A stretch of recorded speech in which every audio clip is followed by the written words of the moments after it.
Hello and welcome to the Eventual Knits podcast. My name is Leah, also known as Miss LJV on Instagram and Eventual on Ravelry. My podcast is a sort of slice of life podcast where I talk about what I'm working on, what I'm knitting or crocheting, what I've finished, some life stuff. I have a fiance, Steve. We've been together for over 14 years. We're going to get married on our 15-year anniversary. We have a 7-month-old son. He's 7 months old today. And we have 2 cats who are 16 and a half, a little more than that, years old. So that's our family. Thank you so much for joining me here today. And if you are returning, always good to see you. And if you are new, thank you for checking me out. So last week I released part 2 of my famous knits series. It was movie knits. I am really enjoying that series. I'm looking forward to doing video game knits next time. And it's pretty relevant to games that I'm playing right now. Let's start with what I'm wearing. I am wearing the Spectre sweater by Joji Locatelli. It is a fade. I really enjoyed making this fade. This yarn, I believe, is a High Fiber Arts. This yarn is a Cat Sandwich Fibers. This yarn is Suburban Stitcher. And this yarn is Alwan Sultan. So, yay. You might notice that I am in a different location. Actually, you might not know exactly that I'm in a different location, but that my yarn is differently set up. So if you like people going through their stash, stashing down, just sort of going through what they have so you can get ideas for new dyers to buy from, or just sort of like what people have in their stash for yarn, I have a video coming out next week that is for you. It is a meaty boy. Oh my gosh.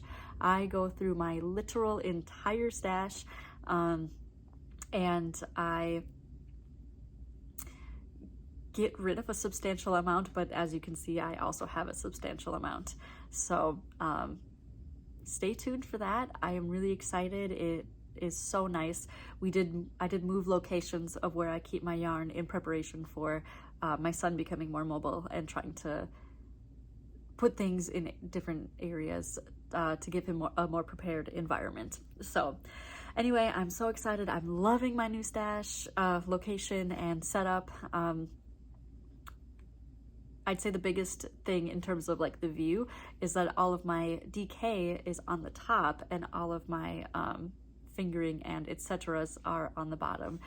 In the past, fingering was on top because that's what I used the most. This sweater is a fingering weight sweater, but these days I tend to be working on mostly DK. So yeah, that's exciting. Let's start with finished objects. So just really quick, the little sock arms that I showed last podcast episode, I actually finished, in that I added a little button to the back placket. So I can button and unbutton. It's a cute little wooden button. It is green and natural wood. It's adorable. So this sweater is officially finished and I can put it on my son whenever. The next thing I have finished is a new project that I started. It is a pair of socks. So it's not finished, but it's 50% finished. I am working on what are called the Gingerbread socks. And this yarn is a kit from Knit Circus in 3 of their yarns.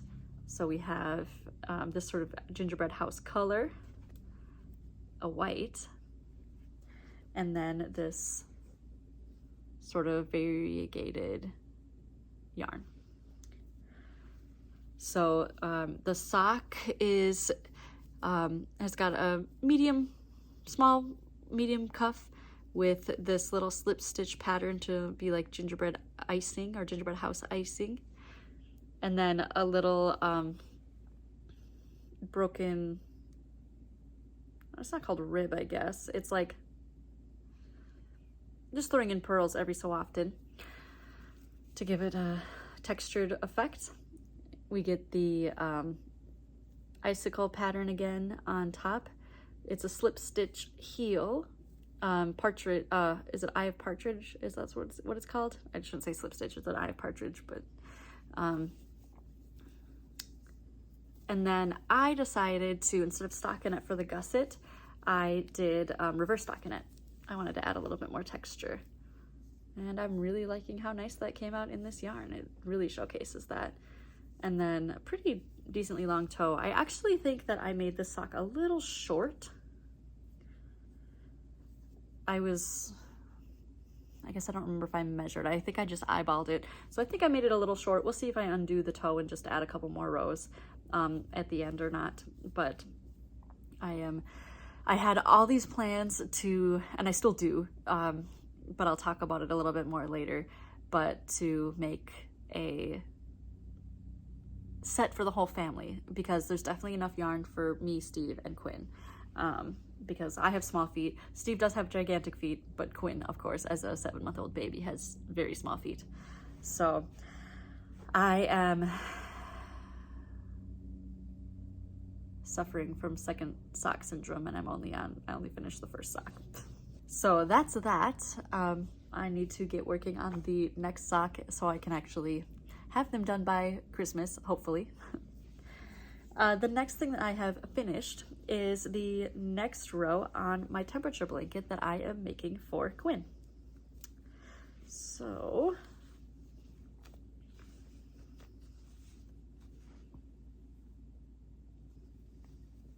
like, which direction? Oh, here. So this is October 1st. And so this is most of the way through October now that I have. I do have enough dates to add the next row, which is partway through November, and then we're caught up. So I just have one more row I need to add this time. So you can see that it started, this is average of 60s, 70s, then 60s is this like bright tangerine color. 50s is this sort of wheat-ish color.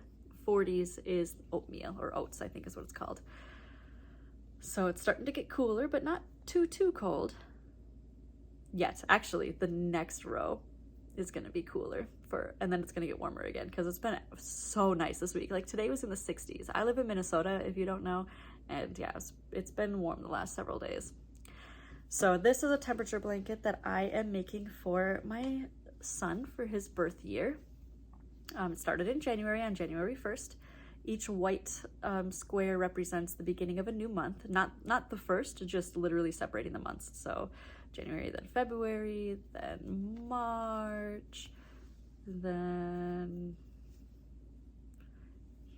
April, and then this is the day Quinn was born,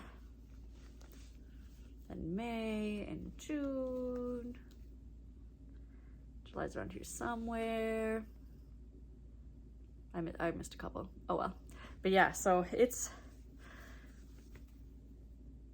getting there. Right now, I would say it is a lap blanket size right now, and it will definitely grow a little more once it's blocked, and we have what, like 3 or 4 more rows?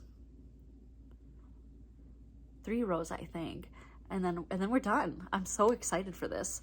The pattern is just magic ring,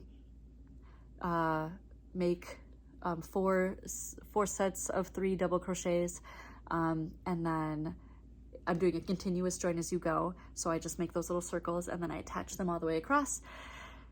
and then go down and then around.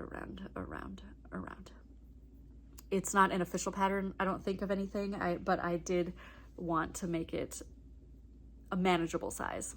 So yeah, we're really getting there. I'm so proud. I know I mention this every time, but I really am proud that I've been able to keep up with it, and that it's not like I'm just making a bunch of squares and then have to get the motivation to put them all together later, because I can tell you right now that would be too overwhelming. I've only made one blanket in my whole life, where I made individual squares and then attached them later, and I think the only reason I was successful was because, I mean, it was knitting, but it was because the yarn that I was using to attach them was interesting, I guess. And also it was just like a fun geometric blanket, but never again. Like, it's just not, I need to do things as I go.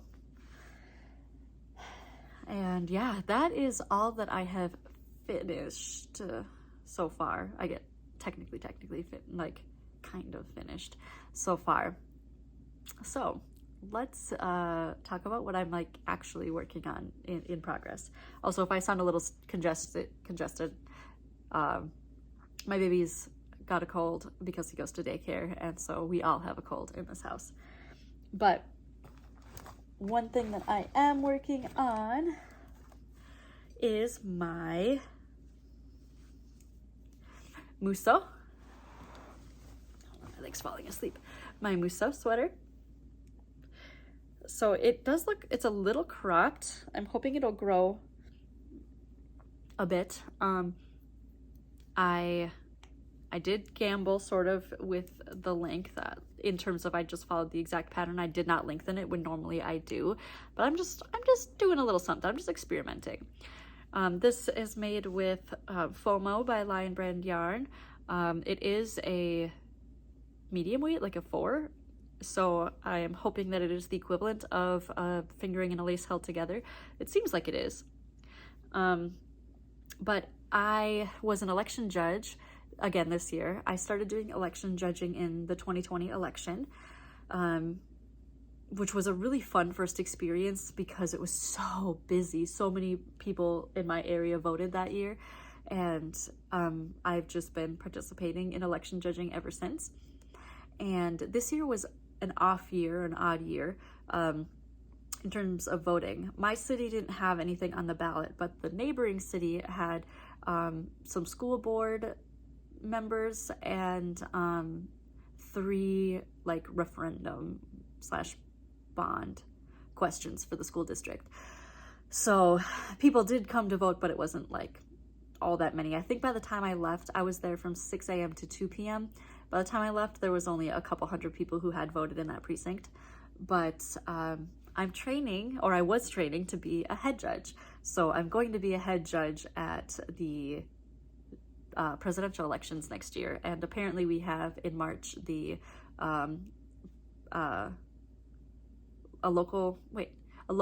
is it the presidential primary in March, and then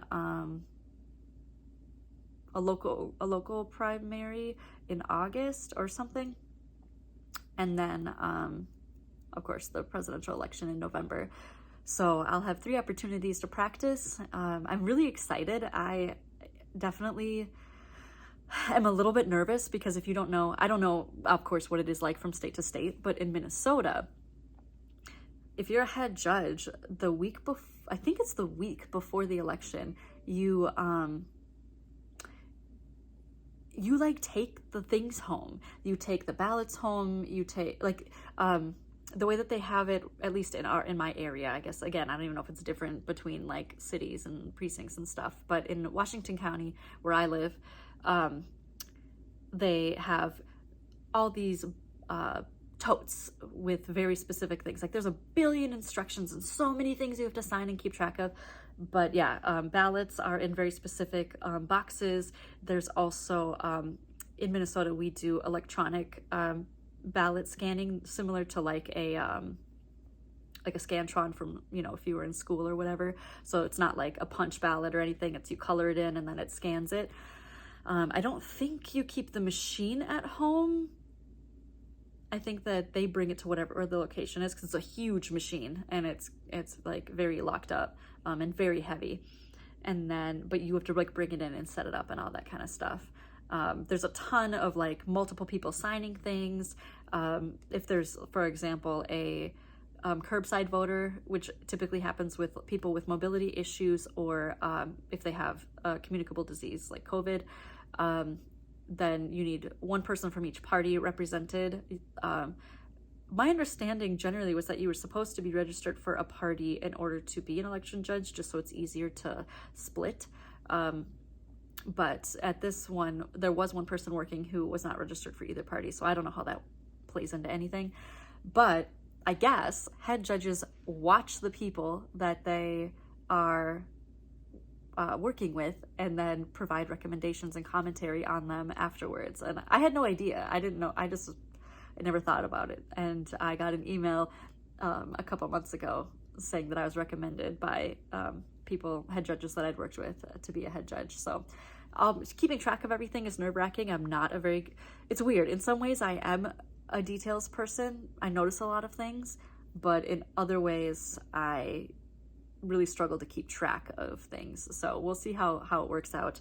But the actual act of like delegating and observing and being able to keep things running smoothly, I can definitely do that. I'm really good at that. So I'm looking forward to it. It's really exciting. That whole story was to say I was an election judge at a pretty slow day, so I brought my Mousseux to work on. So I had just split for the sleeves-ish when I got there, and while I was there, I was able to knit about 4 inches, maybe a little more. So just here's the sleeve split, and then I knit about 1 inch, and then I worked from here to here. And this is my little calcifer stitch marker from Simply Serving. Calcifer from House Moving Castle. And since then, I was able to finish the body, and now I have 9 inches of body. And I started the first sleeve. I've only gotten a few rows in, so I'm getting pretty far. It's just stockinette. Looks like it's a drop shoulder. The bottom is an I-cord bind off, which is actually really cute, and I think the neckline will also be I-cord. And then the sleeves will be balloon sleeves, which I freaking love. So yeah, it'll be a really cute sweater. I am excited. Nice and light and airy. It'll be great over like a tank top tucked into some pants. Yeah, it'll be a nice, cozy, light, airy winter sweater, which I don't have lighter sweaters. I have a couple sweaters in a heavier weight. So this is my first like faux mohair sweater or mohair sweater. Very, very exciting.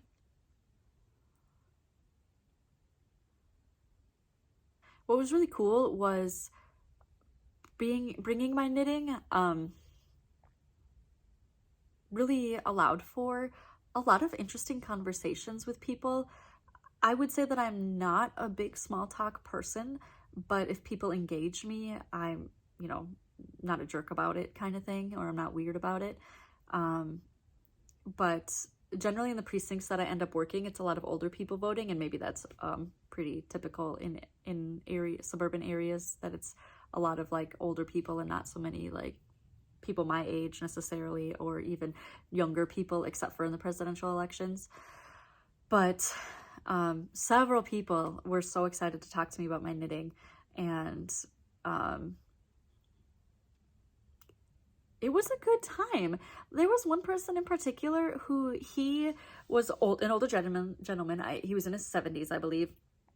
He told me that he was part of the first batch of nursing graduates in Minnesota that had men in the graduating class. He worked in, I think, orthopedic care at one of the local hospitals. And he said that many of the people, and he said it was typically men, who were recovering in the orthopedic like ICU or whatever would have their legs propped up in casts, and they needed their toes exposed so that they could do the feeling tests in their feet, nerve tests, and that their toes would get cold. And so he said that he learned to crochet from the women nurses on his wing, and they would crochet like booties for the patients' feet. And he said that he still crochets very actively, and that he says he makes a lot of random things, like dishcloths and all kinds of like creative granny squares and just blankets in general. And I thought that was really cute. Like, it was just like nice to hear that kind of story. I love hearing that kind of history and people who've been here a long time, and just hearing their experience. He said that right now he's working on a blanket that is yellow and blue for Ukraine, in those colors. He sounds like he makes a lot of things to donate, and that's really cute. I don't know. I just found that really fun, and I wouldn't have had a conversation like that with him had I not brought my knitting. I had multiple people mention to me who were working, saying that they had brought their crochet, because I feel like a lot of older women that I work with or that I encounter are more crocheters than knitters, so that they were told that they couldn't crochet during the elections. And I said, if I'm a head judge anywhere, you can do that. And then I also mentioned about reading, and they said, no, the last time I brought a book, I was told I couldn't read. And I was like, I literally watched the training videos yesterday, and they're just becoming more strict about not using your phone. It makes people nervous. And I'm sure there's like a level of like, be professional or whatever. But she literally said in the video, bring a book. So I was like, well, when I'm head judge, that won't be a problem. I personally don't bring books because I'm much more of a monster when I'm reading than when I'm knitting. Like, I can sit down knitting and not be annoyed about it, but if I'm reading a good book, it is really, really hard for me to stop. So I don't bring books. So anyway, that's the Mousseux, and I am hopefully going to be done with it by the next episode. The next thing that I am working on is, I honestly don't know. In my Ravelry, I'm calling it, I just picked one of the Doodle Infinity Cowls by Pacific Knit Co. But I purchased I purchased 3 decks, and then I also purchased the Arctic Doodle Cowl digitally. But I purchased her summer card deck, her spring card deck, and then the Rhinebeck card deck. A local yarn store, it's not like that local to me, it's like 35 minutes away from me driving on the highways, but Bee Woolen in Minnesota, they're having a knit along for Doodle Cowls. So it's 4 weeks right now, but they said that they could definitely extend it. And I can only attend every other week because it's on Mondays, and every other Monday Steve records a podcast, so I need to be home to put Quinn to bed and just be around. But every other Monday, starting this past Monday, I was able to go, and there were 4 other people there who had started their own Doodle Cowls, and like, these people are serious. They bought like card storage. I can't think of what they're called, but like albums, basically. Like, if you ever collected Pokemon cards or baseball cards or anything like that, they have those albums that can hold cards. And so the whole point of a doodle, which is the best branding of color work I've ever seen, like, Pacific Knit Co. is a genius. But what they did was they have their deck, and then they took out each card, and they put the cards in the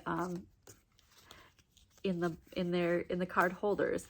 And the whole point of a doodle or a doodle cowl, whether it's a regular cowl or an infinity cowl like a scarf, is that you can pick whatever motifs you want and do whatever colors you want. And so it's like, oh, I did the butterfly motif. Awesome. Okay, now what's a good motif to do after that?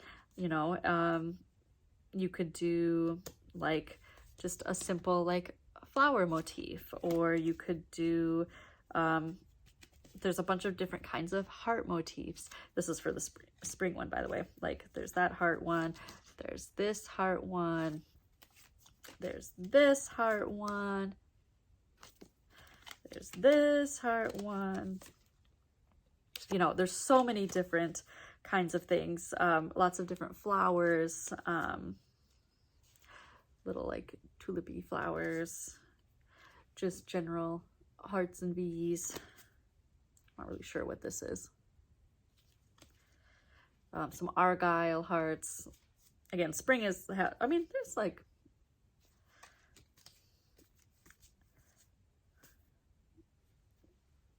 these kinds of flowers, some leaves, etc. Okay, so that's the spring deck. The summer deck has like a snorkeler,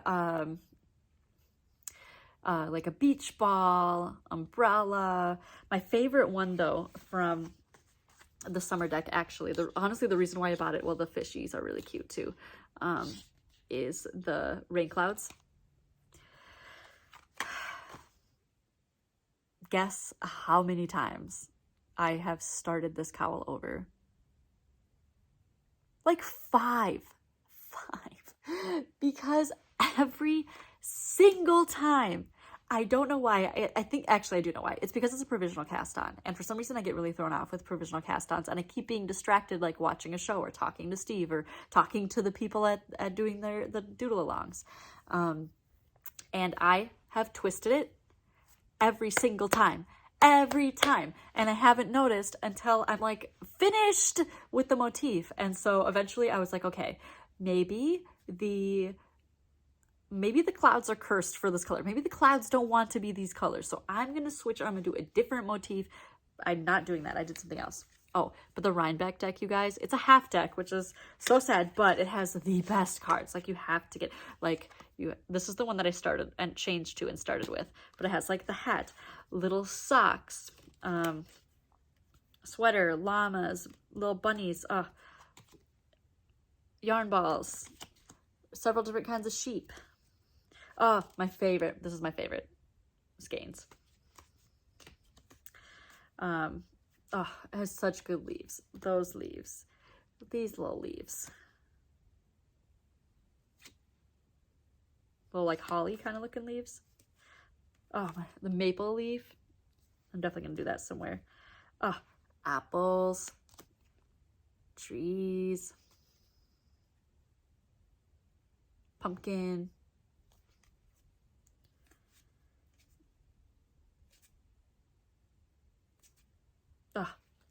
Little scarves. Anyway, I had to buy the half deck, even though it's the same price as a full deck. I just, it's so good. But anyway, I still twisted it. And I was like, you know what? I don't care. I was 3 rows in. I was like, I don't care. I'm going to figure it out. I'm untwisting it. And because it's an infinity scarf anyway, I'll be able to figure it out. It'll just be like a little jog. I don't care. I'm not starting it over again. I am using the DK 24 mini skein yarns that I won from Bee Woolen, actually. When Tony Lipsy of TL Yarn Crafts was visiting, I entered the drawing and I won. I might have mentioned before, I'm a very lucky person with drawings. I do win drawings a lot. Like this summer, I won the farmer's market drawing twice. There was a joke in my family when I was growing up. We used to go to the local Comic Con every year, and for like, it was like 7 years in a row, I won the drawings at Comic Con, you know, like things like that. I just am very lucky. So I didn't bring all of the colors up. I'll put a picture of the colors, but it's just like a bright sort of rainbow with lots of like purples and blues and greens, and then it has like yellow and red and whatnot. But I am using as background colors this Bee Woolen sort of maroon. this is going to be a shared scarf by me and Steve. So this is his color. This is the color, like a wine mulberry that he loves. And this is bee wool and dyed yarn. And then I'm also using this hand dyes light pink yarn. It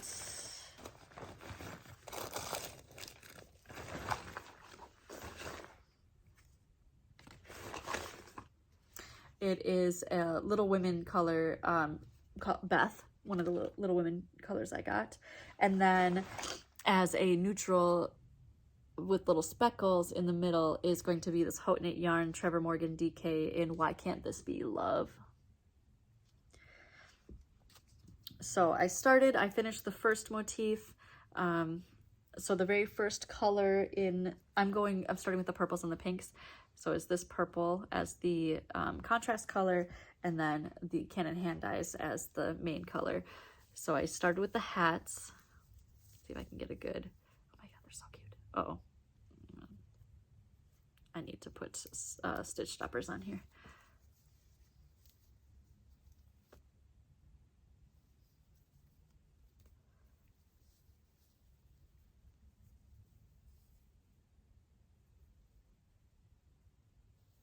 So pretty, so fun.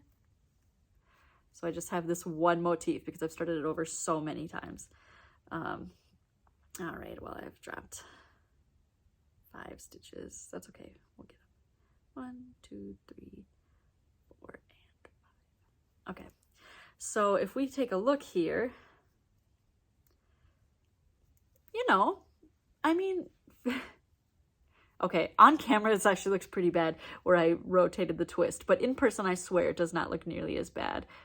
See, I had 3 rows before I untwisted it. I'm not starting it over again, but it's all good. It'll be fine. It's honestly not going to be that bad once I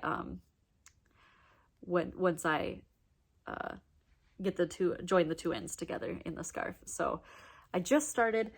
I don't know exactly what motifs I'm going to do. So what I'm saying when I'm trying to say what the title is, I'm not following a specific one in terms of I'm not doing a summer doodle, a spring doodle, or just a Rhinebeck doodle or the Arctic doodle. I'm doing whatever motifs I want in whatever colors I want. And it will have some from all of the decks. And so it's just a doodle cowl, but I picked one of them. I don't remember for my project page. I'm really excited to see how it looks. I will probably this weekend buy a thing to put the cards in because it's so cool because then you can flip and be like, oh, dink, this is the one that I want, versus having to go through or lay them all out and look at them. So the whole point of the doodle cowls are to be mix and match, do it however you want. You don't need to plan out every one. What strikes your fancy? And what's cool is in all of the decks come instructions. So the infinity cowl, it talks about the schematic and what the gauge is and what it looks like, and then the pattern on the back. And the same thing for the that's the infinity cowl, and then the standard cowl schematic plus the instructions. So super cool, great idea. Again, Pacific Knit Co is a genius on rebranding color work. It does have a lot of stranded knitting. So for example, these clouds, 11 or 12 stitches at some points. So good practice for stranded, little motifs, very low stakes in that regard. I'm very excited to see how my cowl works up. The next color that I'm working with is this sort of magenta pink, and so I think I'm gonna do it with this one because it's low contrast but not insanely low contrast.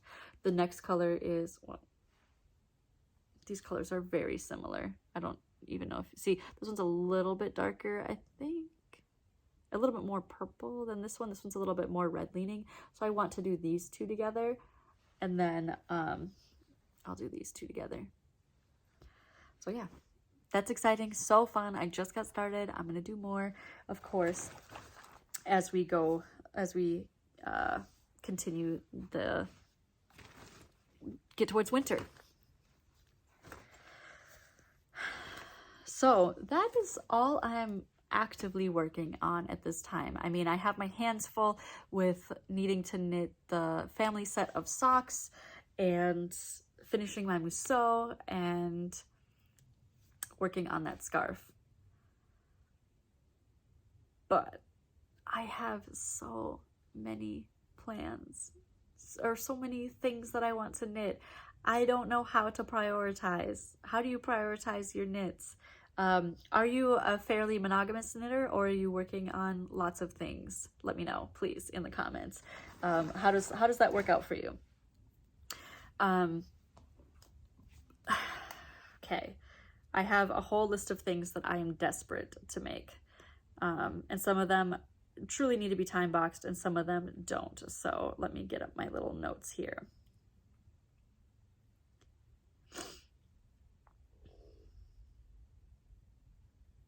Okay, the first thing that I want to knit, full disclosure here, actually, these first, well, three of these 4 sweaters, I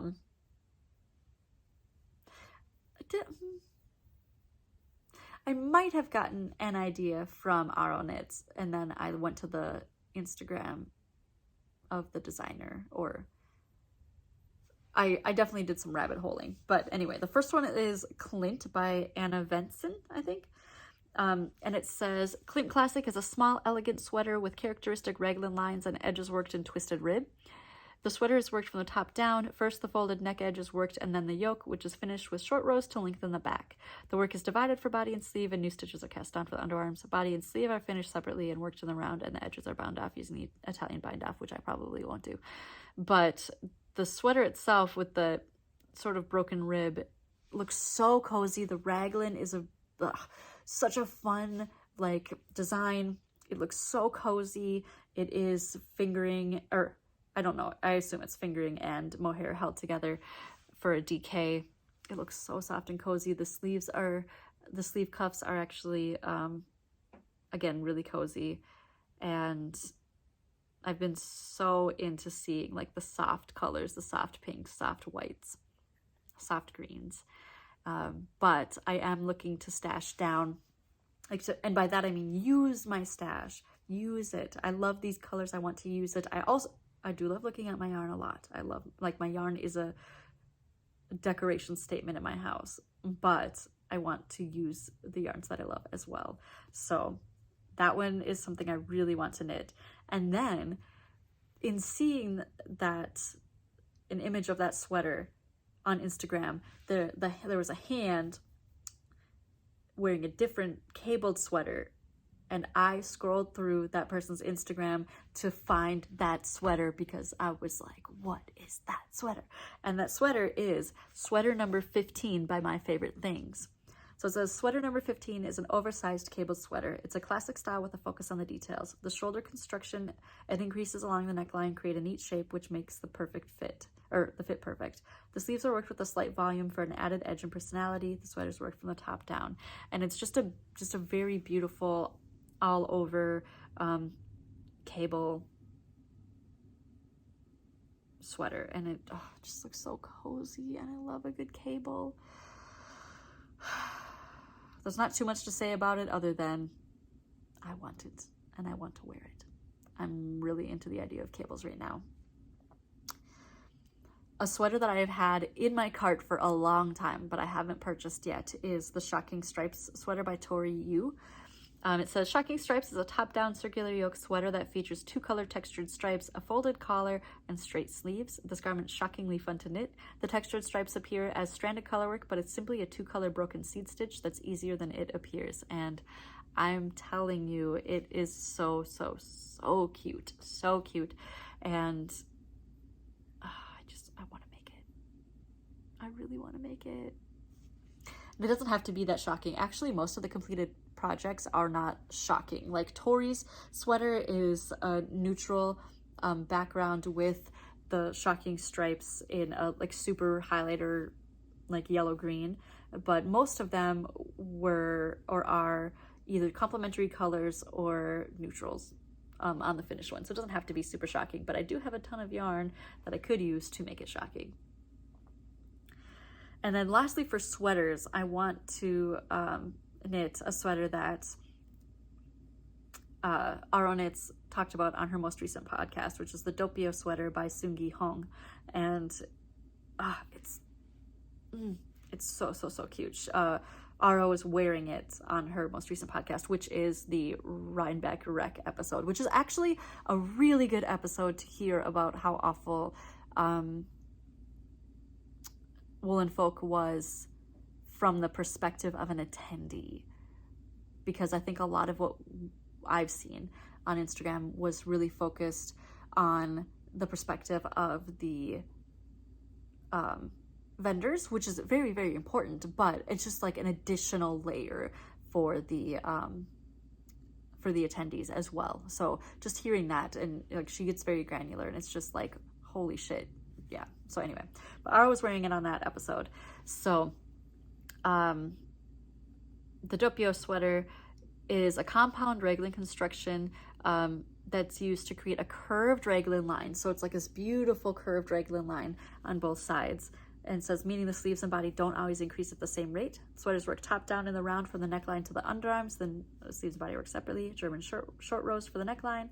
Neckband stitches are picked up directly from the neckline or crochet chains made beforehand.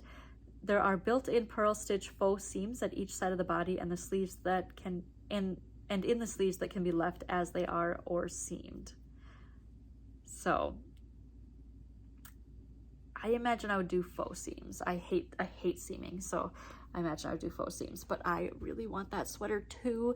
And it said it's the sample sweater was 2 fingering weights and a lace weight held together, and Aro made hers with a DK plus lace, which is I think what I would do.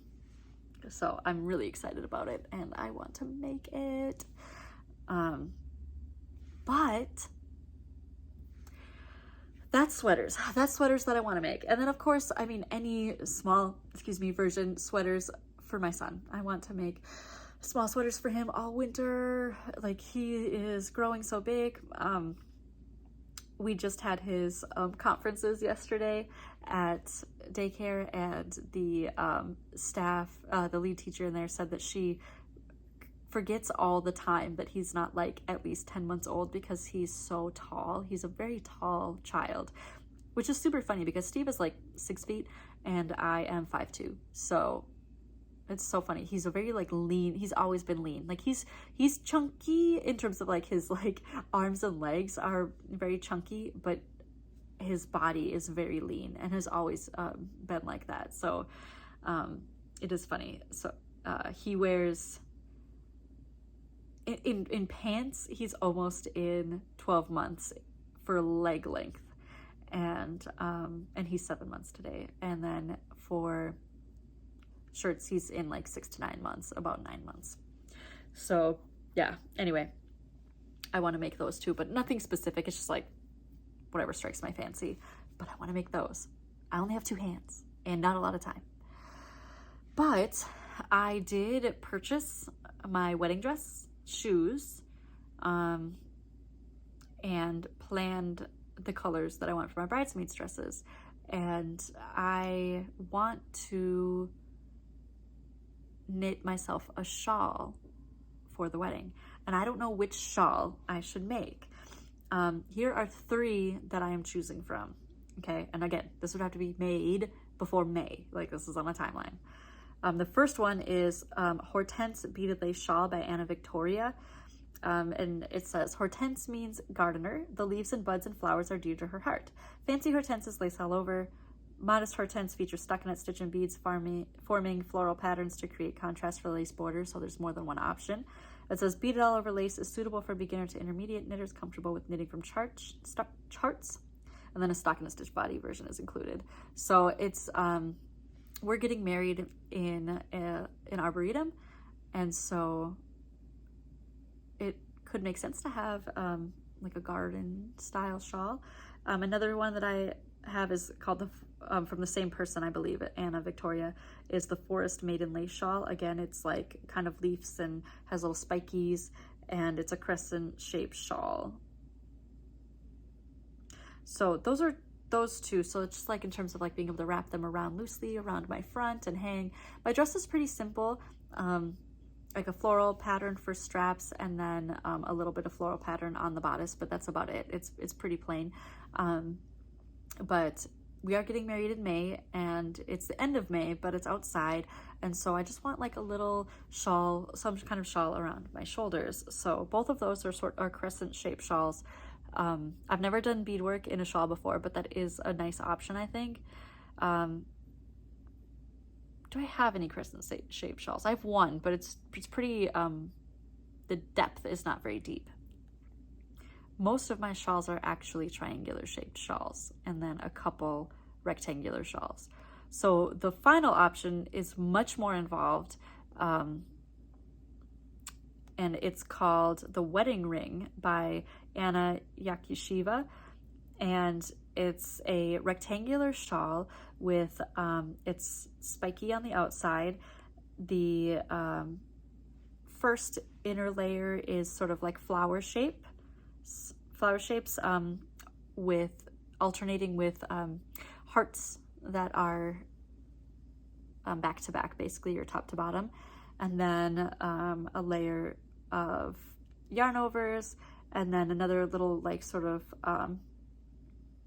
ring motif, some triangles, little flower motifs, and then another flowers in the center. So it's a much more involved shawl, but it's also like, it's for my wedding, right? Like, I want a pretty piece of art. It's like, it's a big endeavor. I don't know if I would be able to do it, but it is really pretty. So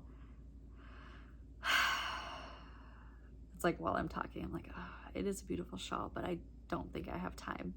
Like, we're getting married in like 6 months, 7 months, and it seems like plenty of time, but did you hear all of the other things that I want to knit?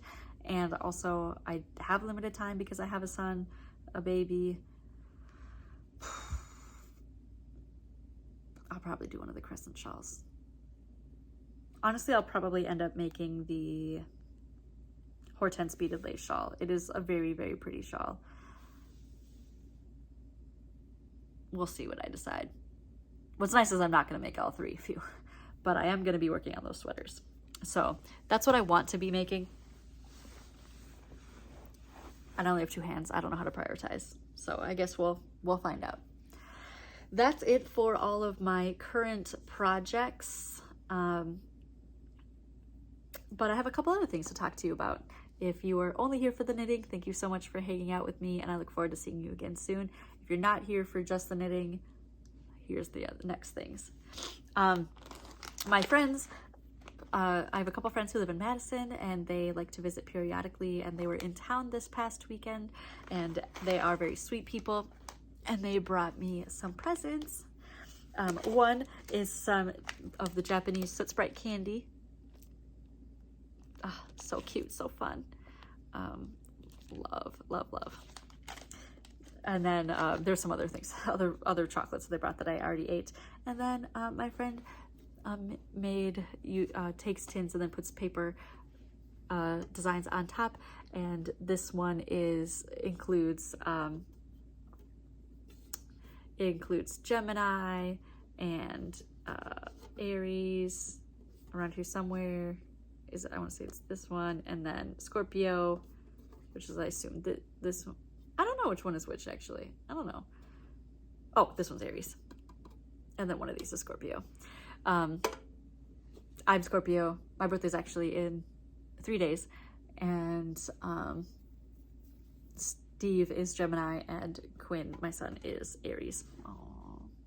So just a fun little cute tin with cute little paper. Adorable. Thank you, Sean.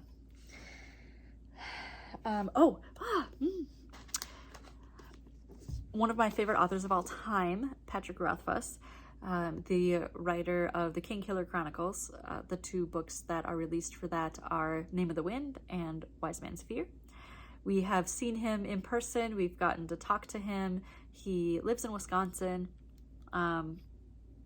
We have signed copies of almost every single book that he has released, including Slow Regard of Silent Things and the children's book that he has released as well.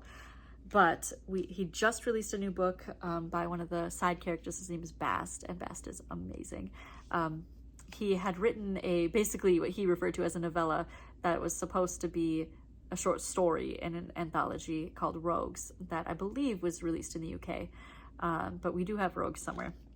But he decided to expand and rewrite some of the story and released a smaller book called The Narrow Road Between Desires. If you know anything about Patrick Rothfuss, he is so good with words. Like, I'm gonna cry just thinking about it. But a little signed copy, Pat Rothfuss. I know what I'm doing on Sunday. I'm going to be reading this entire book plus knitting, as I mentioned, the knitting. But it's so beautiful. I'm so excited. The original story was called The Lightning Tree, which is why we see this tree. If you don't have time to like read in terms of visual reading, there is a very good narration of both of Patrick Rothfuss's books from the Kingkiller Chronicles on Audible. Steve and I listen to them. We read Wise Man's Fear and Name of the Wind, or at least I do, pretty regularly. A few books, or the books that I read on repeat or on a regular basis, are Lisey's Story by Stephen King and then the Kingkiller Chronicles. Gotta read them. So I'm so excited to learn more about Bast. I also want to reread Ari's story, Slow Regard of Silent Things. He mentioned in one of his recent blogs that when he released Slow Regard of Silent Things, he was surprised that people were very into a story that has no plot and no action, but it is a very strange book written from the perspective of a very strange person, and it's really good. I really like books about nothing. I like shows about nothing. I want slice of life, I want lore, I want personality. So I'm so excited. I can't wait. We just got it today. I'm so excited.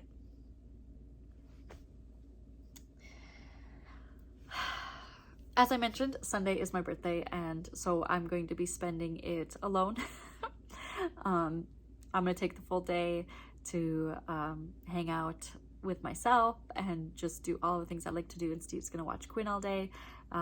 Saturday, I believe my dad is coming over to hang out with Quinn for a while, and then my sister and her family are coming over to hang out with me and Quinn for the afternoon. Quinn is getting 3 teeth on the top. He has 2 teeth on the bottom. He got those right when he turned 4 months old. And then he has 2 teeth coming in on the front, and then one of the side teeth right here is coming through.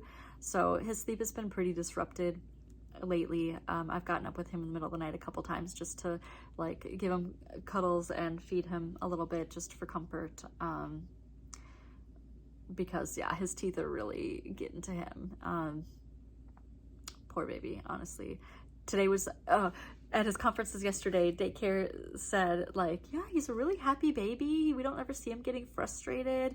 They had a little rubric for like motor, social emotional, feeding, like all of those kinds of things. And for social emotional, everything was highlighted. He's such a social baby.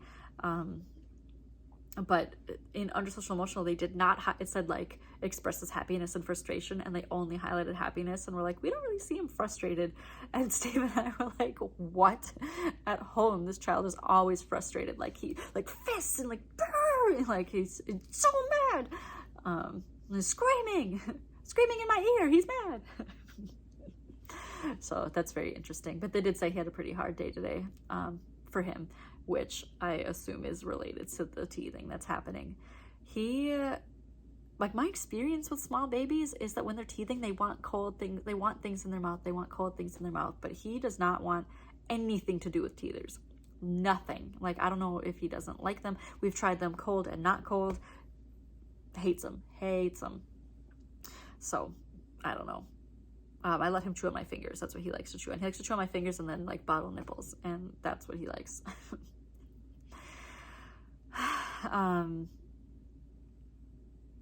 Yeah, those are like the main things going on. Yesterday I actually had to do something on campus. I work from home generally. I work in IT.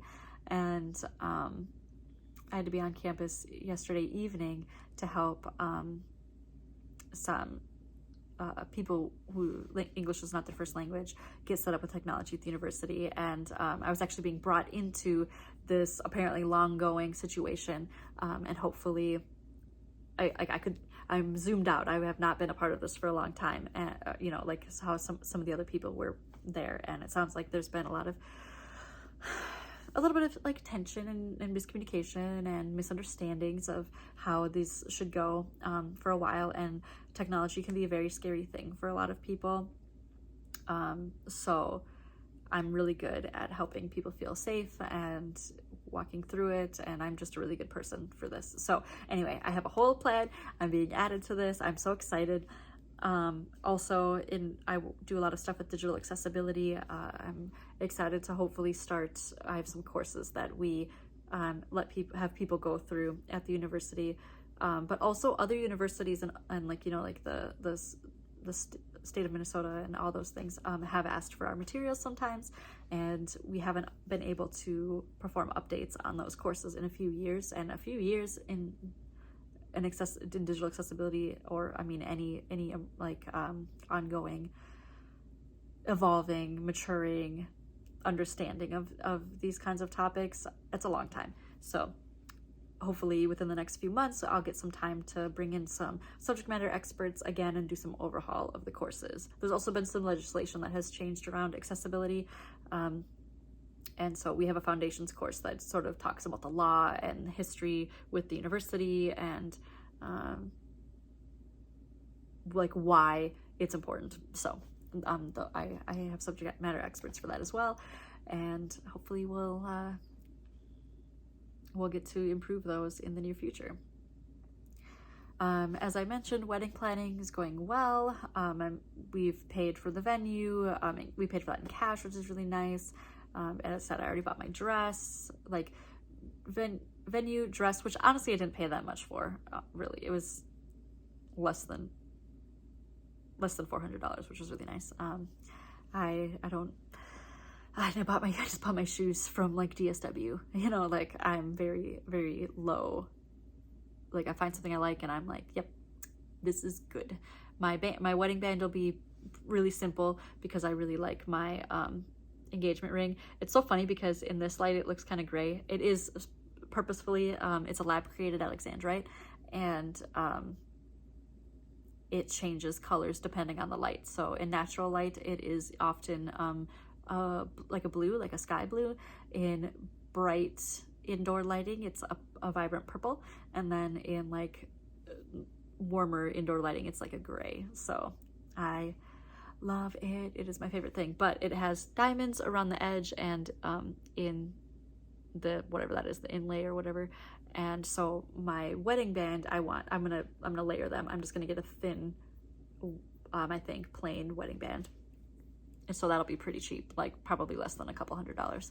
Yeah, looking forward to it. We're gonna start sending out save the dates. We did have to limit attendees. We can only have 80 people, and 80 might sound like a lot to some people, but I have a really big, like even just like immediate family, like the inner circle of, you know, like my parents and siblings, but then even just like with like aunts and cousins, uncles, like those kind of things, like even just one layer out, grandparents, really like, and children take up 2/3 of the guest list, just me. So like it's hard. So I have a feeling some people will feel a little maybe left out, but like literally we can only have 80 people. So but yeah, sending out the save the dates. I made a wedding website with you can RSVP right from there, so we're not going to probably send out formal wedding invites because the website's on the save the date, and then a registry, which is just a honeymoon registry. Like Steve and I have been together for 15 years. We don't need things. We have a life together. We've owned a house together since 2013, you know. But we are going to take a honeymoon to Japan in 2025. And so the way that we set up it's called Honey Fund. The way we set that up was for the denominations, it's like, choose what you're buying us. So for like $25, you're buying us an activity like going to the Ghibli Museum or going to a cafe. For $40, you're buying us a meal. For $100, you're contributing to our flights, or our, $50, you're contributing to our hotels. That kind of thing. And then of course, then people can, there's a section you can choose however much you want to contribute at all. And I think that's nice. It's nice to see like, oh yes, I can conceptualize, I'm buying them this experience. I think that's really nice. And then you get to pick little pictures to represent it. And I picked pictures from Ghibli movies. And so it's just very us. Like I was super resistant to the idea of planning a wedding, because I don't like the stress and I don't like the pressure and I don't like obligations. But now that we're actually into it, I'm having so much fun with it, and it just feels very us. We got to talk to the event organizer, and we're not going to have dancing. We are going to have like tables set up with like board games, probably like chess. Hopefully we can get like either a giant Jenga or, like giant Connect 4, I don't know, whatever. Giant games like that and smaller versions of games. They do have the ability for us to like do a rock band setup, and rock band, Guitar Hero, whatever. Because we were thinking karaoke at first, but it's like, why do karaoke if we can do a rock band setup? Because then you can sing, but also the other people, you can do it with other people. And we have so many songs, and we're going to buy more prior to the event. So we'll have anything that people want to sing.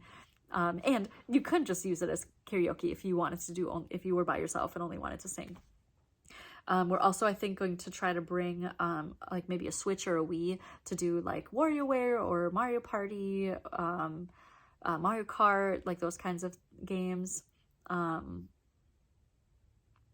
because they said they have TVs that we can hook up to, and then of course we'll have a music playlist to play. But I think that would be really fun, and again, very us. Like, we had joked for years that we'd bring like a DDR machine or ITG, but honestly, like, transporting those machines is risky to the machine and so much work. So I don't think we're gonna have dance games, but we could have a setup for like a Just Dance or something like that for people to play. But yeah, we want it to be very like chill and low key, and people can do whatever they want at the tables. You might even have like jigsaw puzzles for some people.